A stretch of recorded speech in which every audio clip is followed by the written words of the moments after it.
guys, and welcome to the first day of the vlog for the Irish Readathon 2023. We are here and it is March and we can get reading all the Irish books, which I'm very, very happy with. As you can see, I'm just on a dog walk, so I'm just taking my lunch and bringing the dogs for a walk, which I normally do every day.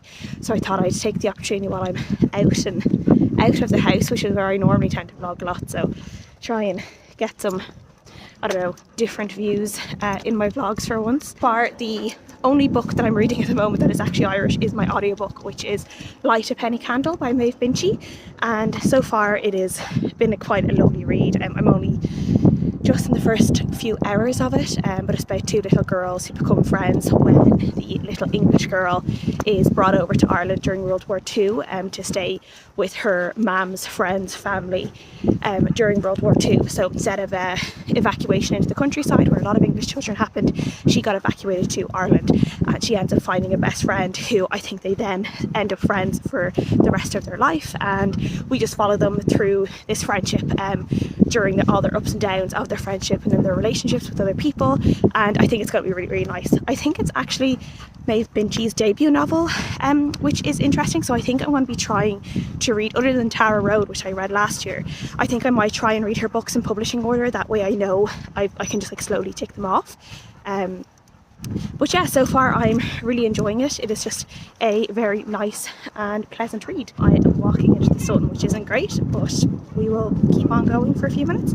So yeah, and then the physical book I'm planning to read is Where I End by Sophie White, but I'll probably get to that tonight. I'll probably start reading it. I am actually finishing off a book from February that is Love from the Pink Palace by Jill Wardle or Jill Naldon, which is a brilliant non-fiction book about the AIDS epidemic in London during the 80s and 90s. I just want to finish that off. I only have a little bit left of it, so I'll probably finish that off today or tomorrow, and then I can kind of head on straight into all my Irish Readathon reading. But for now I will be starting off with Where I End by Sophie White at some point this evening, and then for now I'm also just going to continue on with my audiobook. So yeah, while the dogs drag me all around the place.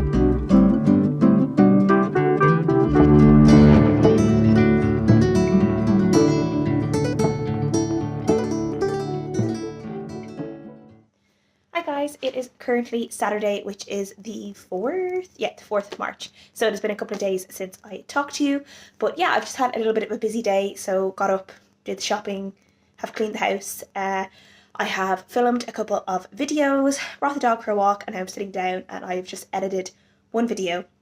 And I'm about to edit my February wrap up, which is a little bit late. So I'm gonna edit that now and then try and get that up tonight, because yeah, I need to kind of get that done, and then I can roll out all of like my more Irish focused videos for the month.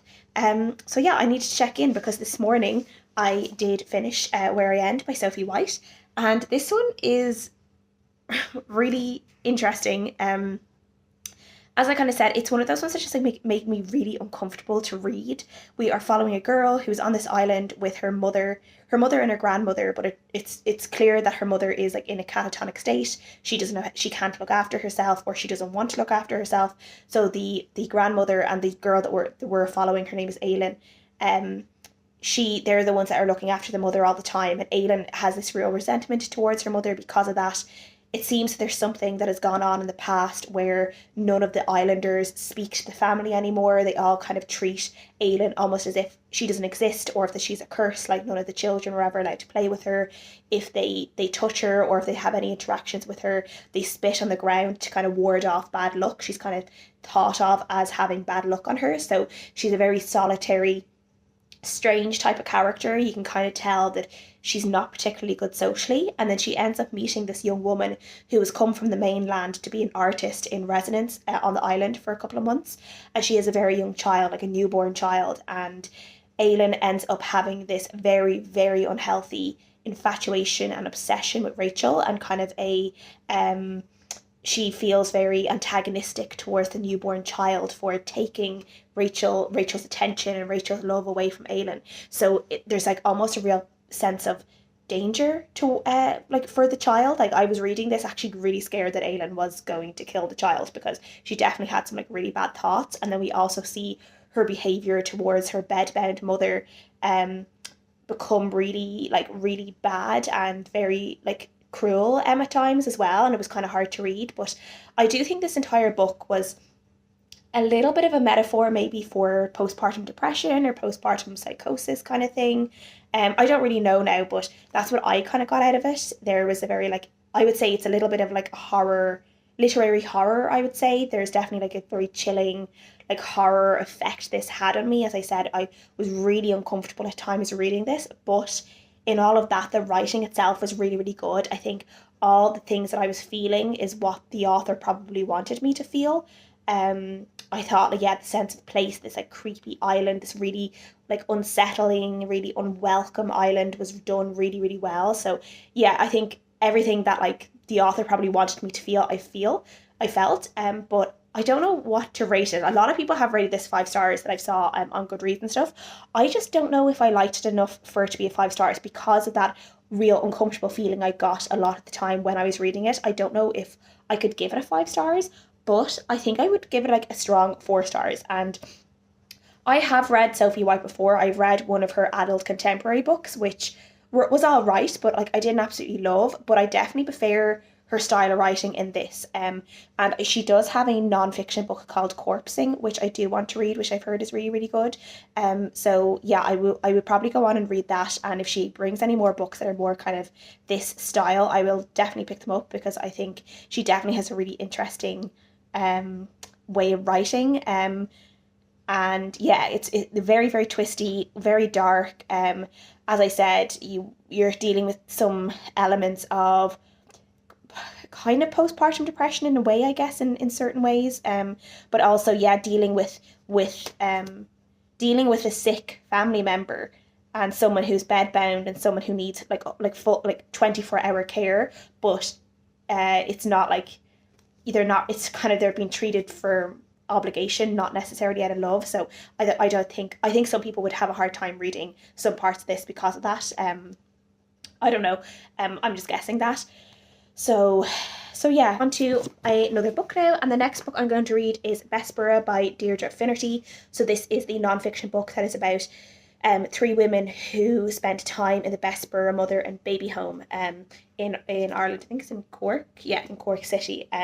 So yeah, this is the one I'll be probably starting tonight, and I will see how I get on with it, and I will let you guys know how I do. So for now, I am going to finish editing, watch the rest of Twilight Eclipse, which is on television, and maybe a little bit of Breaking Dawn. I don't know. I do now and again do like to watch those movies, and Keen is away tonight. He's on a stag, so he's in Belfast on a stag, so I have the house to myself. So yeah, maybe do a nice dinner, maybe burger, maybe might make myself a burger. Pick a movie. I do really want to watch Daisy Jones, but I'm trying to convince Keen to watch Daisy Jones with me, because I think he will like it, because he's really into music. He's way more into music than me, so I think he will really like elements of Daisy Jones. So I'm going to try and save that and try and see if he will watch it with me sometime next week, and then if he really doesn't, then I'll watch that by myself. So I do have an episode of The Last of Us to catch up on, because Keen doesn't want to watch that because he doesn't really like zombie things, where I do. And then maybe I'll watch a movie. I don't know. We'll see. Or play PlayStation, or play the Xbox or something like that. So yeah, we'll see. The night is my oyster. I can do what I want. But for now, it is editing time. So I'll catch you guys later.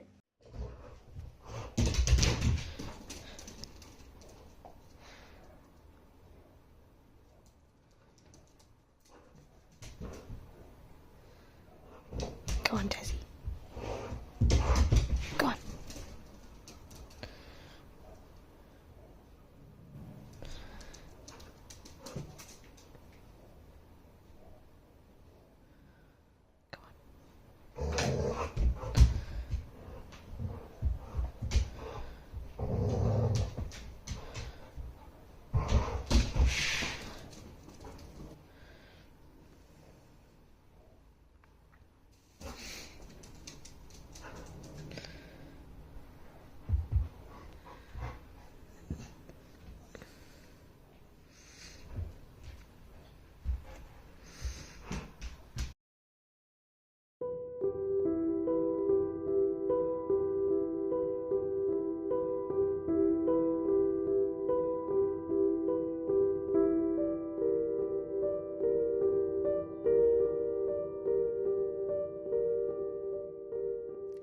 Hi guys, it is now Tuesday. It is the 7th of March. So March is already flying. We're already like 7 days into March, which is crazy. And I wanted to do an update. So I finished Bessborough by Deirdre Finnerty. I finished it yesterday morning. I got most of this read on Sunday, which is the last time I spoke to you.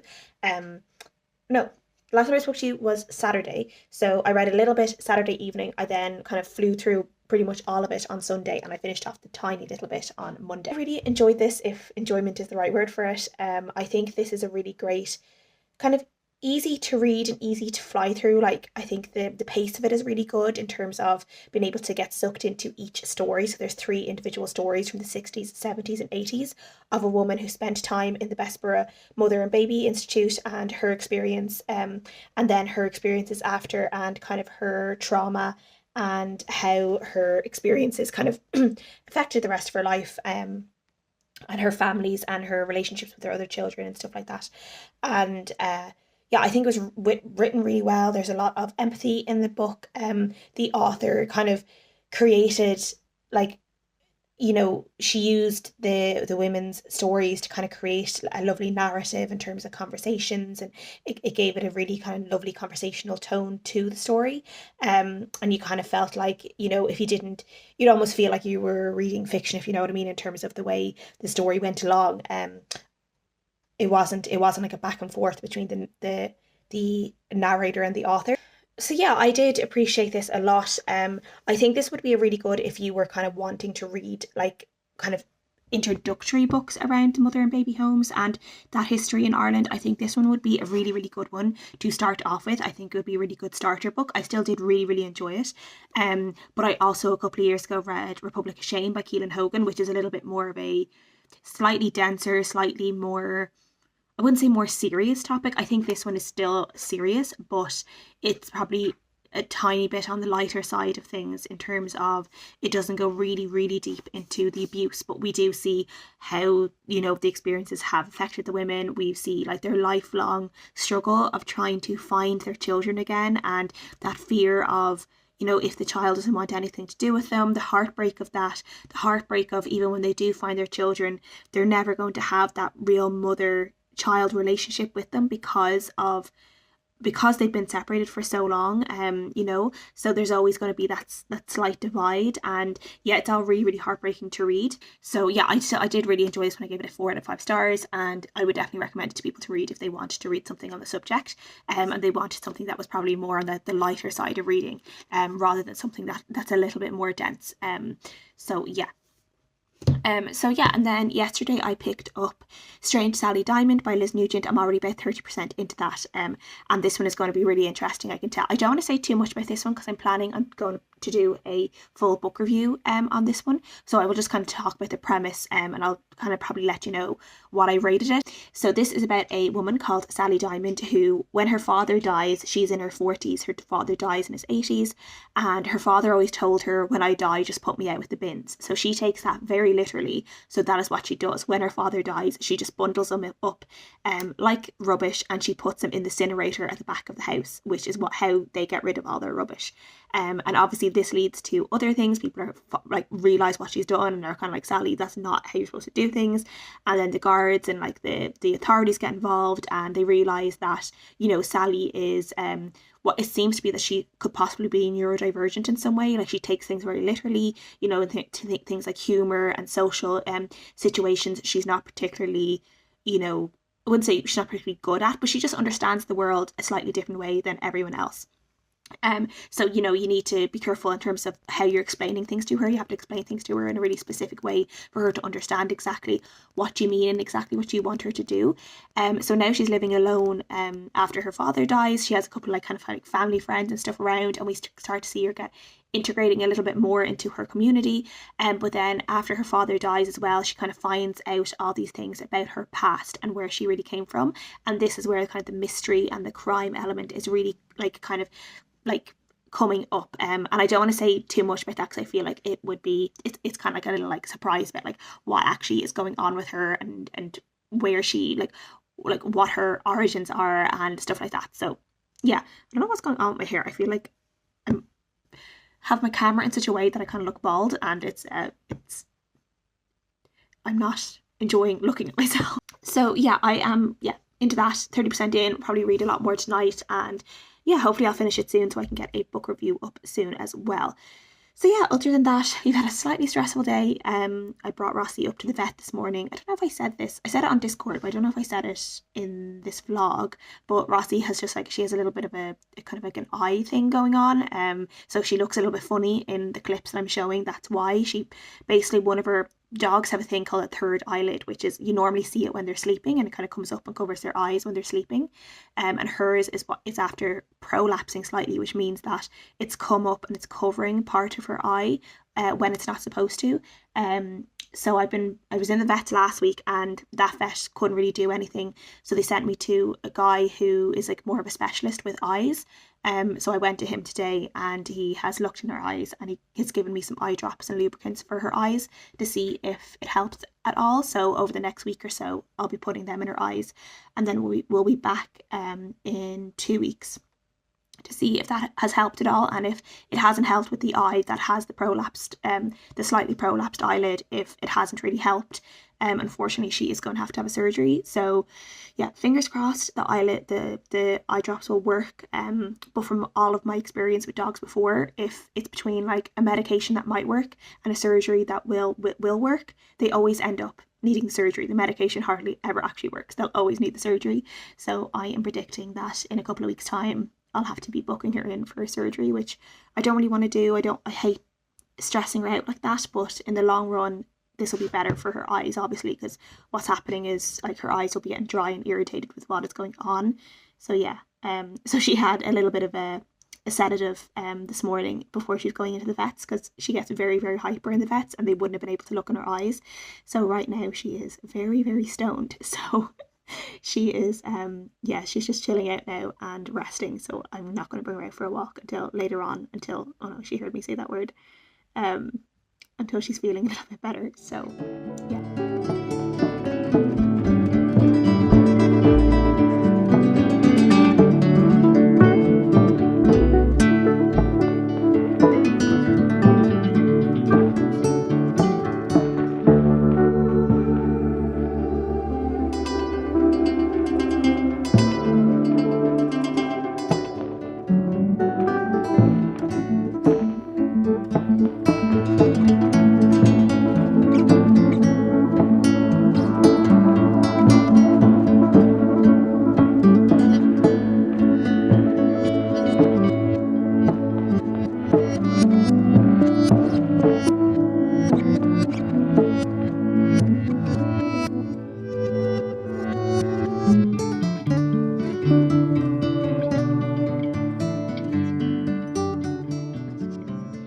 It is Friday now, so I've just finished my book review for Strange Sally Diamond, which I finished yesterday morning. So yeah, as I said, I don't want to say too much about this book, but I really, really enjoyed it, and I gave it a 4 out of 5 stars. But if you want to know my full thoughts about that one, I will leave the link to that book review up above, as it should be out by the time this vlog is out. So yeah, so it is Friday, thank Jesus Christ. Because I think I'm just done with this week. I am tired. I'm not in the mood to be doing any more work, which is good because I'm not doing any more work. So yeah, just get on with my Friday and enjoy the weekend. I'm actually going to Donegal tomorrow for the week, which will be really, really nice. So myself and the dogs are going to go to Donegal. We're going to collect my mum on the way, and she's going to come up with me. So we're going to have like a little bit of a girls trip to Donegal for the week, which will be really, really nice. So yeah, I'm kind of deciding what books to bring. And I think I have decided, I know 2 that I'm definitely going to read. I might just bring 1 more just in case. So the book I am going to read is 7 Steeples by Sarah Baum. I think this will just really suit Donegal, and being up in the countryside, and yeah, being in my place that is like the home of my heart. So yeah, I'm going to read that when I'm up there, and I'll really enjoy it.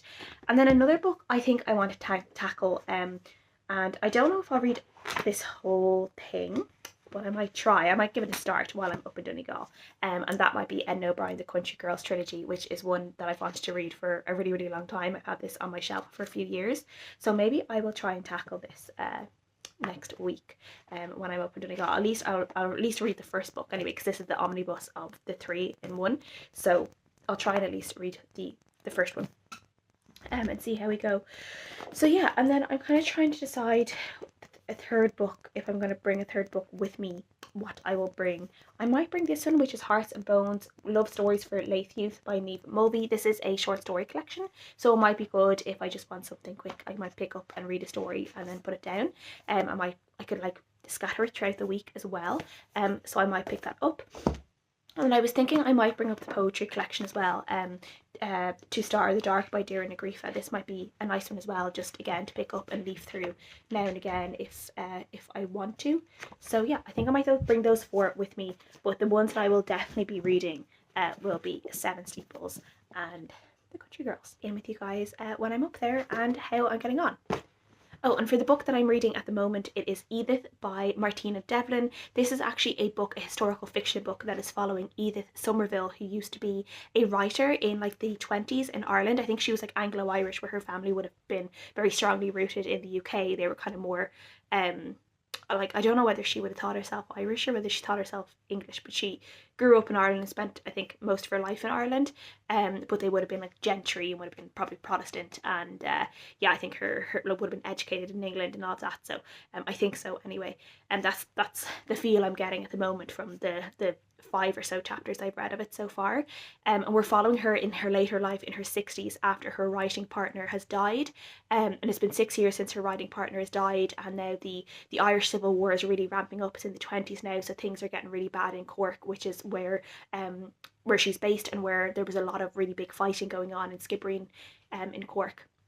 And that's where she is based at the moment, and we are seeing how I think this might be following just like the later end of her writing career possibly, without her partner, but how she believed that she was still connected to her writing partner in different ways, and she used to like think that like she could like reach beyond the veil and talk to her writing partner in spirit form almost. And she has some like mentions already of like seances and stuff like that, how she likes to perform a seance to be able to speak properly to her writing partner about like, I don't know, like what she's going to write next and stuff like that.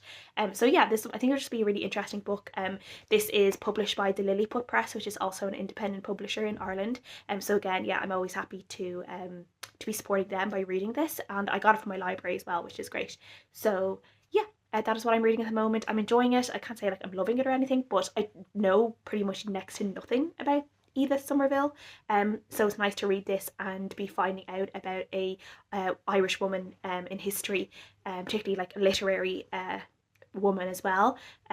It's nice to find out about her and yeah, just learn more about her, learn as much about her as I can. So yeah.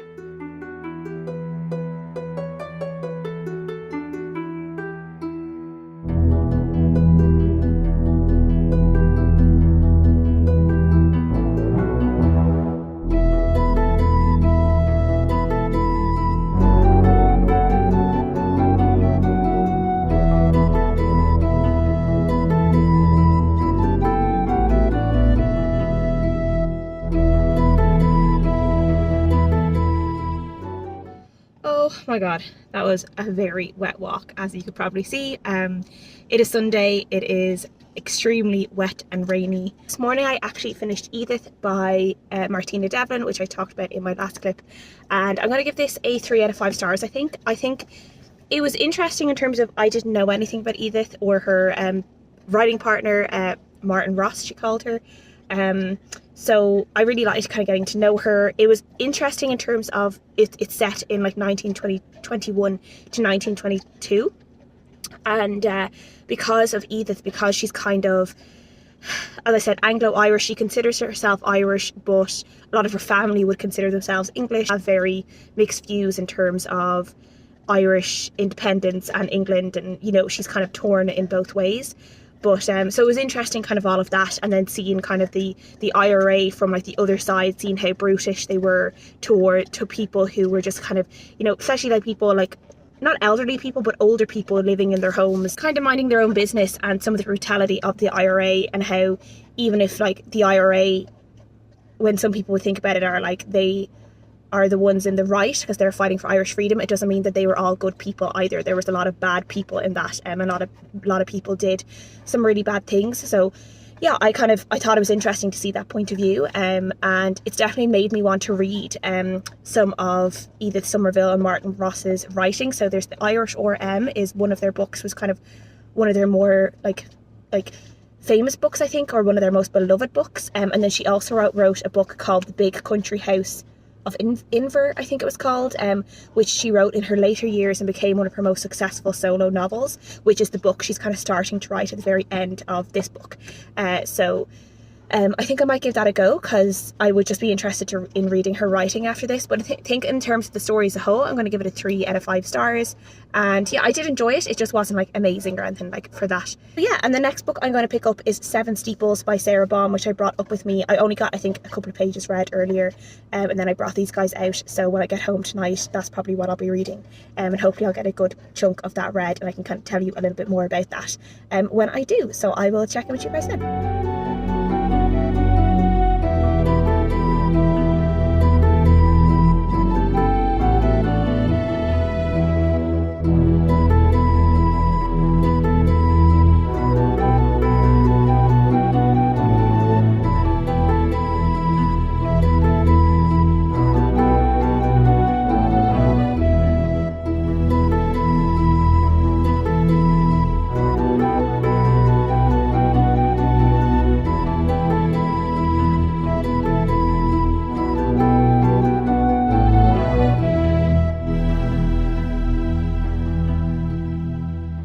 It is now Tuesday, so I wanted to wrap up this video, or this first part of the Irish Readathon vlog, so I can get this up at the weekend once I'm home from Donegal. I just wanted to wrap up this by talking about the last book that I'm going to read for this part of the vlog, and that was obviously Seven Steeples by Sarah Baum, as I mentioned in my last clip.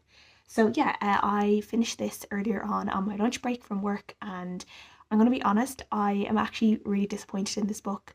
I think everyone who, like, if anyone has watched my videos where I've talked about this book before since last year, since I got it last year, I always felt really excited about reading it. There was something about, you know, this couple who decided to move away from like city modern life to go and live a life in a countryside. It was really appealing to me, but unfortunately there was just some elements of this that let me down a little bit, that I just wasn't as engaged with the story as they wanted to be. I do think the writing style is really good, and Sarah Baum, she definitely had like a particular type of style that she was going for with this book, which I think worked in many ways. And like I definitely think it's a personal thing for me that I just didn't connect with it as much, and I'm sure there's loads and loads of other people who would read this and find it really, really beautiful, and really well written. And yeah, I don't think it's badly written at all. It just didn't work for me in certain ways. Yeah, the characters I found hard to warm up to a little bit, because they moved away from their normal life, went to the countryside, and were living together. Obviously they kind of shunned like all their friends and family, kind of like stopped communicating with people, which I don't really like, you know. And then the whole thing as well is they go to the countryside, but then like they don't really do anything once they're there. They're kind of just like moseying about, going for walks and stuff, but I feel like they're not bettering their life in any way.